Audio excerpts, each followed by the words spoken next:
खा लो पूरा खा लो।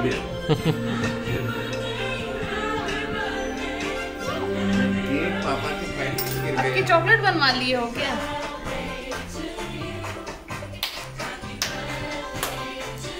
अच्छे से स्माइल करके please show fake smile, fake smile, fake smile please, fake smile please. Anu भैया कैसे स्माइल कर रहे हैं हनुमान जी जैसे। Hi everyone, I am Abha and you are watching happy mommy vlogs. So last vlog में आपने देखा अनिका और चीकू के पापा का बर्थडे सेलिब्रेट किया हमने। मेरे पोस्ट डिलीवरी 40 डेज कंप्लीट हो गए एंड चीकू की और अनिका दोनों की तबीयत अभी भी खराब चल रही है। फर्स्ट क्राई से काफी सारा सामान आया हमारे घर, कुछ न्यूबॉर्न एसेंशियल थे, कुछ मेरे पर्सनल एसेंशियल थे। चीकू को कफ तो था ही, अब उसे कॉन्स्टिपेशन भी हो गया है। तो चलिए अब देखते हैं आगे क्या हुआ।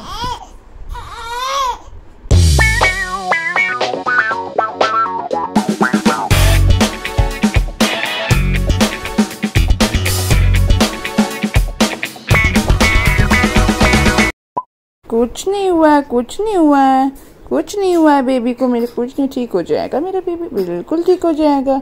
अच्छा बेटा कुछ नहीं हुआ है। ओह, न्यूबॉर्न में भी कॉन्स्टिपेशन हो जाना और गैस की प्रॉब्लम होना बहुत ज्यादा नॉर्मल बात है। क्योंकि चीकू 1 महीने की हो गई है तो उसे भी ये सारी चीजें, सारी प्रॉब्लम फेस करनी पड़ रही हैं। गैस कॉन्स्टिपेशन से रिलीफ के लिए मैं मदर स्पर्श का ये आयुर्वेदिक सॉल्यूशन यूज कर रही हूँ। ये रोल ऑन है और बच्चे के टमी पे इसे लगाना होता है। काफी ज्यादा इससे आराम मिला है चीकू को। 4 से 5 दिन हमने इसे यूज किया है। चीकू की बेली पे अप्लाई किया था, सोने से पहले रात को लगाते थे और इससे बहुत ज्यादा आराम मिला। तो अभी 2 दिन हुए हैं चीकू की मालिश को और आज से चीकू को उपटन लगना शुरू हो गया है। ये आटा, हल्दी और दूध का बनाते हैं इस आटे को और फिर उससे पूरे बॉडी पर इस तरीके से रोल ऑन करते हैं, जिससे कि बेबी के जो एक्स्ट्रा हेयर ग्रोथ होती है, ऐसा बोलते हैं कि धीरे धीरे ये निकल जाती है। Hey guys, so officially 40 days हो गए हैं मेरी डिलीवरी को और चीकू के अराइवल को। सो आप लोग पूछ रहे थे पोस्टनेटल मसाज मालिश के बारे में। यस, मैं करवा रही हूँ और इस बार करवा रही हूँ। फर्स्ट डिलीवरी में नहीं करवाया था, कोई सेंस नहीं था, कोई आइडिया नहीं था कि ये भी कितना इम्पोर्टेंट रोल प्ले करता है पोस्टनेटल रिकवरी में। तो जब मुझे धीरे धीरे रियलाइज़ हुआ तो मैंने सोचा कि भाई अब आगे खुद की हो डिलीवरी या फिर किसी की भी हो, ये ज़रूर सजेस्ट करूँगी कि पोस्टनेटल जो मालिश होती है, मसाज होती है, किसी अच्छे मसाज वाले से या फिर किसी एक्सपर्ट से आप करवाओ, लेकिन करवाओ। तो फिलहाल अभी मैं करवा रही हूँ। मुझे एक्सपर्ट मिल गई थी इस ये जच्चा की जो मालिश वालिश होती है, इसकी एक्सपर्ट मिली। तो मैंने वो आंटी को बुलवाया और मेरी मालिश भी करवा रही हूँ और चीकू की भी मालिश अभी वही कर रही हैं। नहाना वगैरह भी फिलहाल वही देख रहे हैं, तो मुझे काफ़ी आराम मिल जाता है। एंड ऑल्सो शुरुआत के टाइम पे मैंने ये मालिश कब शुरू करी, कितने दिन करवाऊँगी आगे, और मालिश के दौरान मैं कब नहाती हूँ, हेयर वॉश कब करना है, ये सब मैं बताती हूँ आपको। सो 24 जून को मेरी डिलीवरी हुई थी। 8 डेज के बाद में मैंने ये जो पोस्टनेटल मसाज था ये स्टार्ट करवा दिया था। वैसे तो 6 डेज के बाद भी आप करवा सकते हो, जैसा भी आपका हो घर पे और आपकी हेल्थ भी उस तरीके से हो कि आप करवाना चाहते हो या नहीं करवाना चाहते, तो that's all up to you. मैंने 8 डेज के बाद करवाना शुरू किया और उसके बाद कंटिन्यूस मालिश मेरी हो रही थी। फर्स्ट 8 डेज के बाद से जो पहले 15 डेज थे, 12 to 15 डेज आई गेस रहे होंगे, इतना अच्छे से ध्यान नहीं, क्योंकि डेट मार्क नहीं करी मैंने। ओके, उन सारे ही दिनों में मैंने लगातार सर पे तेल डलवाया और मैं हेयर वॉश नहीं करती थी। और शुरू में तो मुझे ऐसा लगता 6 से 7 दिन मैंने हेयर वॉश नहीं किया था। उसके बाद मैंने 2 या 3 दिन पर हेयर वॉश करना शुरू किया धीरे धीरे, जैसे कि मैंने आज हेयर वॉश किया है। तो इस तरीके से शुरू किया मैंने। और नहाना कैसे करती थी, तो पहले शुरुआत के दिनों में क्योंकि मेरी जो एपिसियोटमी थी वो रिकवर नहीं हुई थी और टाँके थे, पेन होता था, तो डॉक्टर ने मुझे बोला था इसे ड्राई रखना और इफ़ यू वांट तो आप जो नहाना वगैरह है अवॉइड करिए, स्पॉन्ज बाथ लीजिए। मतलब ऊपर से आप कपड़े से गुनगुने पानी से पोंछ सकते हो आपकी बॉडी। अगर आप नहाना चाहते हो, आपको बहुत ज़्यादा ऐसा लग रहा है कि नहीं हमें कंफर्टेबल फील नहीं हो रहा बिना नहाए, तो आप क्या कर सकते हो कि आपको आपकी पूरी बॉडी पे इस तरीके से नहाते समय पानी डालना है कि आपके वजाइना के अराउंड बहुत ज़्यादा पानी या सोप वगैरह नहीं जाए, क्योंकि उसे आपको मॉइस्चर से बचाना है, सोपिंग एजेंट से बचाना है और ये सब चीज़ों से आपको उसे प्रोटेक्ट करना है अगर आप जल्दी हील करना चाहते हो। तो मैं नहाती नहीं थी बेसिकली मैं बता रही हूँ 5 डेज मैंने नहीं नहाई, 5 डेज के बाद फिर मैं नहाई। और उसके बाद ऐसे ही 4 to 5 डेज के बीच में जब भी मुझे अच्छा लगता था, कभी 3 दिन में नहा लेती थी, कभी 4 दिन में नहा लेती थी, कभी 2 दिन में ही नहा लेती थी, जिस हिसाब से मुझे लगता था मैं उस हिसाब से मेरा नहाना वगैरह करती थी। 21 डेज जब हो गए थे मेरी डिलीवरी को, उसके बाद मैंने हर 2 दिन में नहाना स्टार्ट कर दिया था।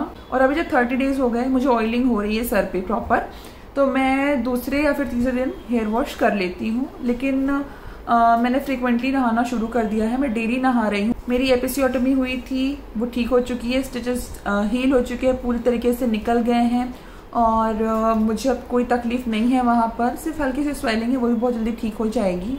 अब मैंने रेगुलरली नहाना स्टार्ट कर दिया है और जो मेरा प्राइवेट पार्ट है उसे मैं अच्छे से टॉयलेट पेपर से, टिश्यू पेपर से सुखाती हूँ। मैं क्लॉथ यूज़ नहीं करती हूँ वहाँ पर, क्योंकि जो सॉफ्ट वाले फेशियल टिश्यू होते हैं ना, वो बहुत ही ज़्यादा जेंटल होते हैं। उससे मैं वहाँ पर ड्राई करती हूँ। जब वो पूरा ड्राई हो जाता है, थोड़ा एयर ड्राई भी करती हूँ, काफ़ी अच्छा और रिलीफ मिलता है मुझे, और उसके बाद फिर मैं कपड़े पहन लेती हूँ। तो इस तरीके से मेरी जो मालिश वाला शेड्यूल है ऐसे चल रहा है। आंटी आती हैं 12 साढ़े 12 के आसपास, उसके पहले वो नहीं आती हैं, तो उसके बाद ही मेरी मालिश होती है। तो मैं ब्रेकफास्ट कर लेती हूँ, मालिश के बाद ही मैं खाती वाती हूँ, और उसी के आसपास ही अब चीकू की भी मालिश होती है। मतलब कि उसका किया, फिर मेरा किया, फिर उसे नहला दिया। इस तरीके से हमारा जो रूटीन है वो चल रहा है। सो ये जो पोस्ट नेटल मसाज होती है, इसे आप 1 महीने भी करा सकते हैं, 2 महीने भी, 3 महीने भी, 4 महीने भी, that's all up to you. आपकी चॉइस से आप कितने दिन कराना चाहते हैं। लेकिन ऐसा लोग बोलते हैं कि फर्स्ट 90 डेज जो होते हैं नॉर्मल डिलीवरी के बाद बहुत इंपॉर्टेंट होते हैं। अगर आपने इस दौरान अच्छे से अपनी केयर कर ली, तो ये जो आपकी केयर होती है, जो बॉडी आपकी रिकवर हो जाती है, जिंदगी भर आपका साथ देती है, क्योंकि लाइफ बहुत बड़ी होती है। और नॉर्मल डिलीवरी में जो पेन होता है ना, वो शरीर तोड़ देता है, हड्डियां तोड़ देता है, और मतलब बहुत कमजोर कर देता है। तो अगर आपकी भी नॉर्मल डिलीवरी हुई है और अगर आपके पास फैसिलिटी है ये मालिश वगैरह की, आप जरूर करवाइए। बहुत फायदा करेगा आपको ये, और बहुत हेल्प मिलती है इससे रिकवर होने में। फटाफट से आप रिकवर हो जाते हो, पैम्परिंग भी हो जाती है आपकी बॉडी जल्दी से जल्दी हील हो जाती है और स्टेबल हो जाती है। आप वर्क मोड में आ पाते हो फ्रिक्वेंटली, तो बहुत मदद मिलती है इस पोस्ट नेटल मसाज से। तो इसे जरूर आप करवाओ, और अच्छा ऑयल यूज करो, ऑर्गेनिक ऑयल यूज करो, कोकोनट ऑयल यूज कर सकते हो, ऑलिव ऑयल यूज कर सकते हो। मैं वर्जिन कोकोनट ऑयल है वो यूज करती हूँ, ऑलिव ऑयल यूज करती हूँ। ऑयल में थोड़ा सा कपूर डालती हूँ, गरम करती हूँ, देन लगाती हूँ। सरसों का तेल मैं यूज नहीं कर रही हूँ कि मुझे बिल्कुल सूट नहीं करता है, गरम भी करता है, मेरी स्किन पे पूरे रेड रेड से वो बबल्स आ जाते हैं, तो मैं सरसों का तेल तो यूज नहीं कर रही हूँ।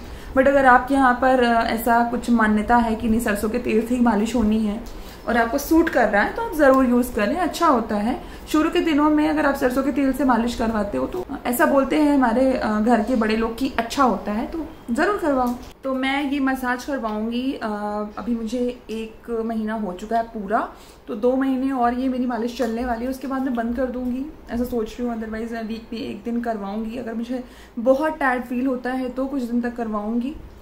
आई गेस इतना बहुत होगा मेरे लिए। और थोड़ा बहुत कमर में, थाइस में, पैर में, नीज में, ऐसा कहीं कहीं पे पेन होता ही रहता है, बैक में भी पेन होता ही रहता है। आप लोग बोल रहे थे कि यार कि नॉर्मल डिलीवरी में बैक पेन होता है या नहीं, एपिड्यूरल लेने के बाद ही बैक पेन होता है, तो ऐसा कुछ नहीं। मैं आपको बता रही हूँ, इस बार मैंने एपिड्यूरल नहीं लिया, स्टिल मुझे बैक पेन हो रहा है, बहुत हो रहा है। फर्स्ट डिलीवरी में भी हुआ था बैक पेन, और सबने ऐसा कहा कि तुमने एपिड्यूरल लिया इसलिए तुम्हें बैक पेन हो रहा है। तो चलो ठीक है, मैंने मान लिया था इस वजह से हो रहा है बैक पेन। टाइम के बाद पेन सही हो गया था, लेकिन अभी भी पेन हो रहा है, अभी वापस से पेन हो रहा है।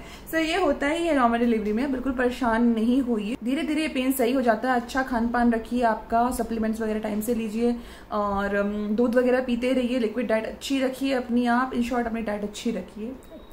बस मालिश होते ही, नहाते ही चीकू बिल्कुल स्लीपिंग मोड में चली जाती है, मतलब सो जाती है, और उस बीच में मैं अपना खाना पीना कर लेती हूँ।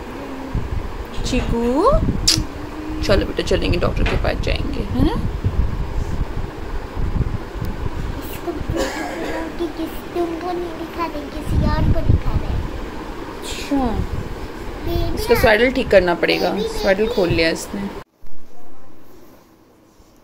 ओके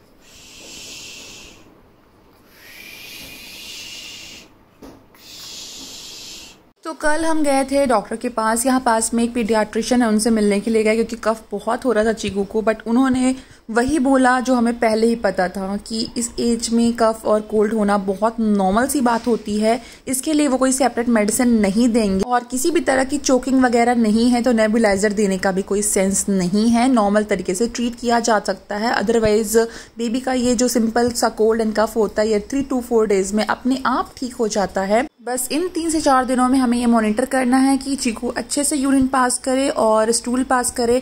ये जो कफ वगैरह है ये बेबी के स्टूल के थ्रू निकल जाता है और ये सेम चीज हम अनका के टाइम पर भी एक्सपीरियंस कर चुके हैं। एनीवेज, यहाँ आप जो देख रहे हैं ये है क्रिब बम्पर और इसे हमने फर्स्ट क्राई से परचेज किया है।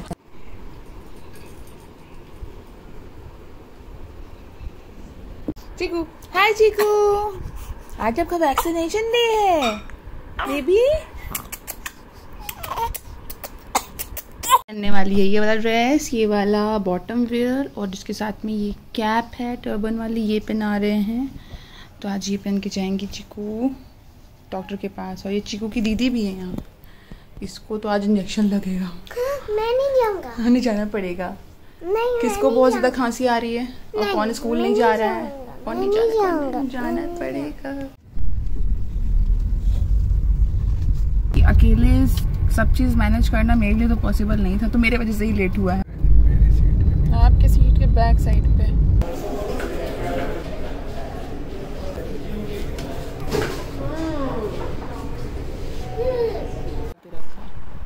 देखो, ये चीकू को वैक्सीन लगी है, ऐसे दोनों पैर पे लगी हुई है।